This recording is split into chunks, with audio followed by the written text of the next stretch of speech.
सब जगह जन्माष्टमी की धूम थी। कन्हैया, मुझे तो बहुत जोरों की भूख लगी है। चलो न कहीं चलकर कुछ खाते हैं। हाँ, राधा बिल्कुल ठीक कह रही है। चलो ना कान्हा, सब मिलकर कहीं बढ़िया बढ़िया पकवान खाते हैं। आह, मन तो मेरा भी हो रहा है। चलो, वो सामने उस घर में चलते हैं। वहां लग रहा है बढ़िया बढ़िया जन्माष्टमी की सजावट हो रही है। मेरे जन्मदिन की खुशियां मनाई जा रही हैं। चलो सब चलते हैं। अरे अरे अरे, ये तुम सब कहाँ चले आ रहे हो?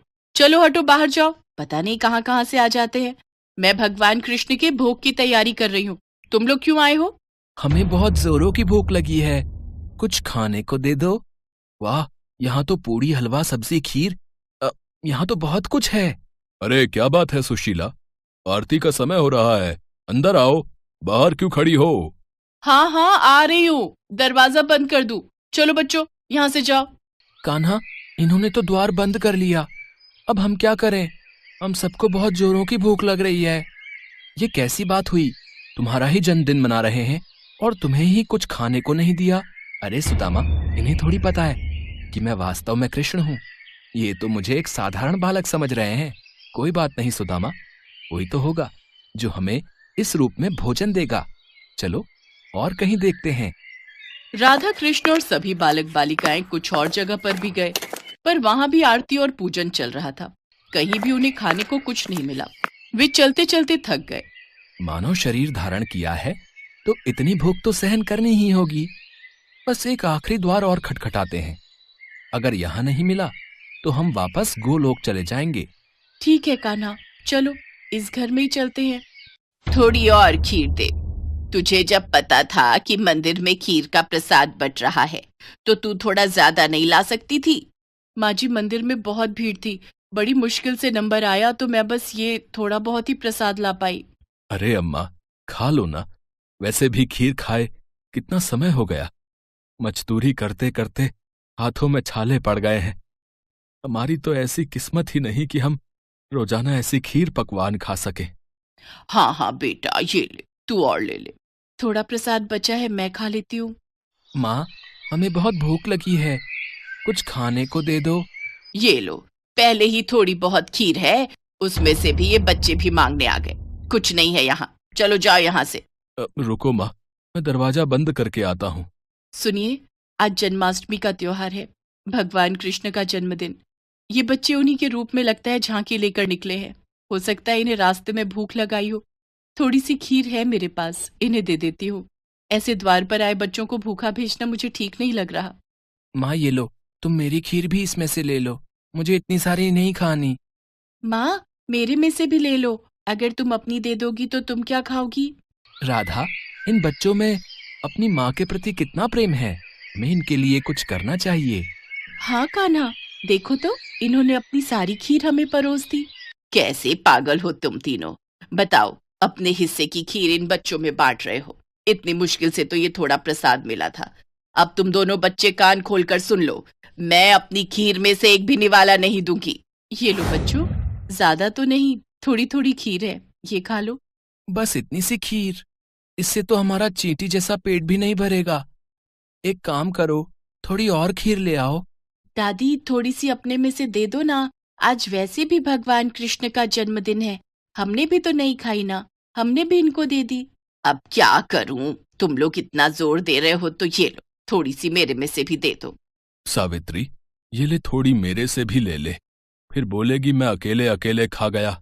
सावित्री के परिवार के लोगों की ऐसी सोच देखकर राधा कृष्ण मन ही मन बात करने लगे। कान्हा, यह तो बहुत थोड़ी खीर है, कुछ करो। इन सबको भी तो खीर खाने का मन है। अगर हम ये सारी खीर खा जाएंगे तो ये लोग क्या खाएंगे? चिंता मत करो राधे, इस परिवार के सदस्य भूखे नहीं रहेंगे। हमने यहाँ खीर खाई है और मेरे जन्मदिन के उत्सव पर ये खीर ना खाएं, ऐसा हो ही नहीं सकता। बताओ, इतने मन से मैं खीर खा रही थी, सारी इन बच्चों को दे रही है। क्या कर सकते हैं? दादी, खीर खाओगे? देख, मजाक उड़ा रहे हैं बच्चे। और दे खीर। अरे जब तुम्हें दे दी सारी खाने के लिए, तो हम क्या खाएंगे, खाली बर्तन? दादी, आज कान्हा का जन्मदिन है। कान्हा को जब आप अपने हिस्से की खीर दे सकते हो तो कान्हा क्यों नहीं दे सकता? अभी रुको, मैं आपको ढेर सारी खीर देता हूँ। फिर आप भी खाओ और पड़ोसियों को भी खिलाओ। माँ जाओ, घर में जितने भी बर्तन हैं वो सब। बहू, अब छोटे बच्चे मजाक करने में बाज नहीं आएंगे। वैसे ही मुझे इन सब पर बहुत गुस्सा आ रहा है। सिर्फ तेरे कारण चुप हूं, वरना मैं इन्हें कब का भगा देती।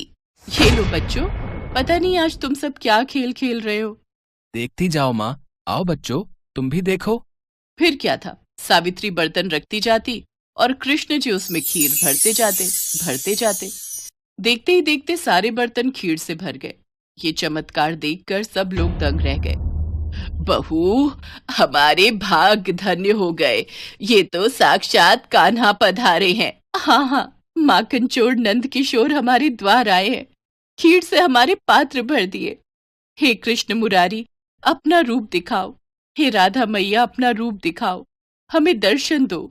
सबकी प्रार्थना सुनकर राधा कृष्ण अपने रूप में आते हैं। उनके साथ साथ सुदामा और सभी सखा भी अपने रूप में आ जाते हैं।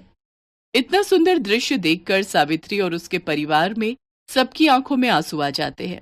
माँ, ये सत्य है कि जो भी भक्त भूखों को भोजन कराता है, प्यासे को पानी पिलाता है, खुद भूखा रहकर घर आए भूखे जरूरतमंद को अपने हिस्से का निवाला देता है, मैं उसकी सहायता अवश्य करता हूँ। हम तो धरती पर भक्तों की परीक्षा हेतु आए थे और यहाँ इतने प्रेम से खीर खाकर मन प्रसन्न हो गया।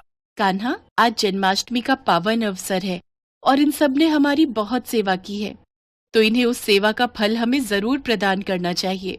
हाँ राधे, अवश्य हम इन्हें इनकी सेवा का फल जरूर देंगे। और फिर जहाँ जहाँ राधा कृष्ण ने हाथों को आशीर्वाद स्वरूप घुमाया, उस जगह धन के भंडार भर गए। सावित्री की छोटी सी टूटी फूटी झोपड़ी महल में बदल गई। उनके जीवन में सारे सुख वैभव आ गए। गरीबी और दरिद्रता दूर हो गई। सावित्री के परिवार में खुशियां देकर राधा कृष्ण और सभी ग्वाल बालों के संग वापस गोलोक लौट गए। एक बार भगवान शंकर तपस्या से उठे तो माँ पार्वती उनके पास आई और बोली, स्वामी, आप सारा दिन पर्वत पर बैठे रहते हो और मैं सारा दिन घर का कामकाज करती हूँ, भूखी प्यासी बैठी रहती हूँ। आप कुछ नहीं कमाते हो, मैं क्या खाऊं, क्या बच्चों को खिलाऊं? आपने कभी इस ओर ध्यान भी दिया कि परिवार कैसे चलेगा? माँ पार्वती की बातें भगवान शंकर ध्यान से सुन रहे थे। आप मेरी एक बात मानोगे स्वामी? मैंने तुम्हारे साथ फेरे लेते हुए 7 वचन निभाने का वादा किया था। तुम कहो तो मैं तुम्हारी बात अवश्य मानूंगा। तो फिर ठीक है, एक काम करो, आप वृंदावन चले जाओ। एक आपका अपना नंदी बैल तो है ही, और एक बैल आपका वहाँ कन्हैया से मांग लेना। कन्हैया के खेत हैं, आप वहाँ पर खेती करना और जो फसल उगे उसे ले आना। कुछ तो काम चलेगा। लेकिन एक बात का ध्यान रहे स्वामी, आप वहाँ जाकर कन्हैया से कहना कि आप खेती ऊपर की लोगे और नीचे का हिस्सा कन्हैया को देना। ठीक है देवी पार्वती, मैं अभी नंदी बैल पर बैठकर वृंदावन जाता हूँ। इसके पश्चात भगवान शंकर अपने बैल नंदी पर बैठ गए और कन्हैया जी के पास जाने लगे। रास्ते में नंदी बैल उनसे बोला, प्रभु, हम जा तो रहे हैं, लेकिन ये कन्हैया बहुत चालाक हैं, बहुत तेज हैं। कोई नहीं, जो होगा सो देखा जाएगा। मैंने पार्वती को वचन दिया है कि अब मैं खेती करके ही लौटूंगा। और फिर इसके पश्चात शंकर जी अपने बैल नंदी के साथ कृष्ण जी के द्वार पहुँचे और अपना शंख बजाने लगे। शंख की आवाज सुनकर कृष्ण जी द्वार खोलते हैं तो उनके सामने भगवान शंकर खड़े थे। कृष्ण जी भगवान शंकर को प्रणाम करते हैं। भोलेनाथ, आप आइए, भीतर पधारिए। अचानक कैसे आना हुआ? मुझे संदेशा भेज देते, मैं आपसे मिलने आ जाता। कन्हैया, मेरा एक काम है जो केवल तुम ही कर सकते हो। हाँ हाँ, बताइए, मैं आपकी किस प्रकार सहायता कर सकता हूँ? मुझे आपके खेतों पर खेती करनी है। एक बैल मेरे पास है और एक बैल आप अपना दे दो और अपने खेत पर मुझे खेती करने के लिए दे दो। क्यों मैया, आपका क्या विचार है? भगवान शंकर हमारे खेतों पर खेती करना चाहते हैं। हाँ, तो कोई बात नहीं, अच्छी बात है, हमें भी बनी बनाई फसल मिल जाएगी। पर मेरी एक शर्त है, खेती में आप जो भी मुझे बोने को कहोगे वो मैं बो दूंगा, पर खेती का ऊपरी हिस्सा मैं रखूंगा। तो आप बताओ मैं क्या बो दूं? ठीक है, मुझे मंजूर है। एक काम करो, आप ना आलू बो दो। ठीक है, फिर मैं फसल तैयार होने के बाद ही आपसे मिलूंगा। इसके बाद शंकर जी बैलों को लेकर खेती करने चले गए। उन्होंने खूब मेहनत से खेती की और आलू उगाए। कुछ दिनों में आलू की फसल पककर तैयार हो गई। शर्त के मुताबिक शंकर जी और नंदी ने मिलकर आलू के ऊपर की फसल, आलू के पत्ते काटे, और गठरी में भरकर कैलाश ले गए। शंकर जी ने बहुत खुशी से पार्वती मैया को वो गठरी दी। पार्वती मैया ने जब गठरी को खोलकर देखा तो वो हैरान हो गई। उस गठरी में तो पत्ते ही पत्ते थे। प्रभु, आप ये क्या उठा लाए हो? खेती कहाँ है जो आपने की थी? पार्वती, मैंने तो वैसा ही किया जैसा तुमने मुझसे कहा। मैंने ऊपर की खेती का हिस्सा लिया और कैलाश लौट आया। मुझे कुछ नहीं पता प्रभु। अब मैं इन पत्तों का क्या करूं? ये पत्ते किसी काम के नहीं हैं। अब आप दोबारा जाओ और दोबारा खेती करके लाओ। और हाँ, अब की बार आप नीचे की खेती मांगना। एक बार फिर भगवान शंकर नंदी के साथ वृंदावन जाने लगे। रास्ते में नंदी ने उन्हें फिर समझाया कि कान्हा बहुत चतुर है, तो आप सावधान रहना। शंकर जी ने फिर से वही कहा कि जो होगा देखा जाएगा। कन्हैया, मुझे आपके बैल और खेत फिर से चाहिए। मुझे एक बार फिर खेती करनी है, पर इस बार मेरी शर्त ये है कि मैं खेती नीचे की लूंगा, ऊपर की आप रखना। बताओ मैं क्या बो दूं? ठीक है, फिर तो आप बाजरा बो दो। कृष्ण जी के कहने पर शंकर जी ने बाजरा बो दिया और खेती की। उसकी अच्छे से रखवाली की और कुछ ही समय में बहुत अच्छी बाजरे की फसल उगाई। शंकर जी बाजरे के नीचे की डंडियां तोड़कर कैलाश ले गए और ऊपर का बाजरा सारा कृष्ण जी और यशोदा मैया घर ले गए। कैलाश पहुंचकर जब शंकर जी ने माता पार्वती को बाजरे के नीचे की डंडियों से भरी गठरी दिखाई तो वो फिर से क्रोधित हो गई। अरे, आप ये क्या ले आए? ये तो घास फूस है, इनका मैं क्या करूंगी? इसमें बाजरे के दाने कहाँ हैं? पार्वती, मुझे तो तुमने कहा कि मैं नीचे की खेती ले आऊं, इसलिए ऊपर की खेती मैंने कन्हैया को दे दी। मुझे कुछ नहीं पता मैं क्या बनाऊं और क्या खिलाऊं। आप एक बार फिर से जाओ और इस बार कन्हैया से कहना कि ऊपर और नीचे दोनों की खेती आप ही रखोगे। ठीक है पार्वती, जैसा तुम कहो। मैं फिर से जाता हूँ। चलो नंदी। शंकर जी कन्हैया के द्वार पर पहुँचे और उनसे फिर से खेती करने के लिए कहा। कन्हैया, इस बार ऊपर और नीचे दोनों की खेती मैं ही लूंगा। बताओ मुझे क्या बोना है? ठीक है, इसमें मुझे कोई आपत्ति नहीं है। आप इस बार मक्का बोलो। इस बार आप ऊपर और नीचे की खेती ले लेना और जो बचेगा वो मैं रख लूंगा। शंकर जी फिर से खेती करने लगे। कुछ ही समय में मक्का की बहुत अच्छी फसल उगाई। कृष्ण जी यशोदा मैया के साथ मिलकर बीच का हिस्सा यानी कि मक्का तोड़कर घर ले गए और ऊपर और नीचे की फसल भगवान शंकर कैलाश पर्वत पर ले आए। इस बार नंदी और भगवान शंकर बहुत खुश थे कि ऊपर और नीचे की दोनों खेती देखकर माता पार्वती बहुत खुश होंगी। पर जैसे ही उन्होंने माँ पार्वती को खेती की गठरी पकड़ाई, जिसे देखकर माँ पार्वती अपना सिर पकड़कर बैठ गई। अरे, ऊपर और नीचे की फसल तो ले आए, पर इसमें भुट्टा कहाँ है? पार्वती, तुमने ही तो कहा था कि ऊपर की और नीचे की खेती लेकर आऊं, इसलिए मैं ऊपर और नीचे की खेती ही तो लेकर आया हूँ। अब मैं भोला भाला, जैसा तुमने मुझसे कहा मैंने वैसा ही किया। तभी कृष्ण जी आते हैं। माँ पार्वती, भोलेनाथ बिल्कुल उचित कह रहे हैं। भोलेनाथ को तभी तो भक्त भोले बाबा कहते हैं। भोलेनाथ तो भाव के भूखे हैं। प्रेम से जो भी इनको कुछ भी अर्पित करता है वे ग्रहण कर लेते हैं।